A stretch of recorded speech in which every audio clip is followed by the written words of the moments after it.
কথাই আছে না যে শাক দিয়ে মাছ ঢাকা যায় না, কিন্তু আজ আমি কিন্তু শাক দিয়ে মাছটা ঢেকেই ফেলবো।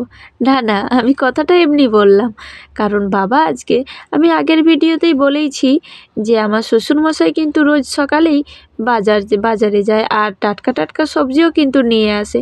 আর আজকে কিন্তু দেখো, আর এই লাউ শাকটা কিন্তু আগের দিন থেকে এটা বাড়িতেই ছিল, সেটা বাবাকে বলেছিলাম। তারপরেও কিন্তু বাবা বাজার থেকে 2 রকমের শাক নিয়ে এসেছে, একটা হচ্ছে বেতো শাক আর একটা হচ্ছে ওই পিঁড়ি শাক।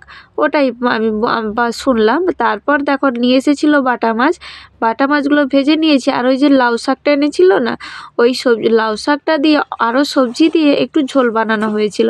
আর দেখো এটা হচ্ছে সেই যে বেতো শাকটা প্রথমে দেখিয়েছিলাম, সেই শাকটা সেদ্ধ করা। আর এটা কিন্তু পিঁড়ি শাক।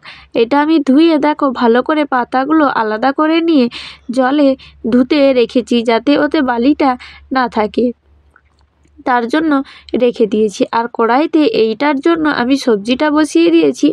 এর মধ্যে আছে আলু আর বেগুন। আর যেইভাবে আমি ওই শাকের তরকারি বানাই সেইভাবেই বানাচ্ছি, ওই আদা রসুন পেঁয়াজ দিয়ে। তারপর আলু বেগুনটা দিয়ে দিলাম। তারপর দেখো এমনি রেগুলার যে মশলা দিয়ে আমি রান্না করি, হলুদের গুঁড়ো, লঙ্কার গুঁড়ো, জিরের গুঁড়ো, ওইগুলো দিয়ে আমি কিন্তু ভালোভাবে একটু নেড়ে নিয়ে দিয়ে দিলাম শাকটা, ওই পিঁড়ি শাকটা। ওই পিঁড়ি শাকটা কিন্তু আমি আজকেই প্রথম রান্না করছি, আর ওই নামটাই শুনেছি কিন্তু কখনো খাইও নি। এর টেস্ট কেমন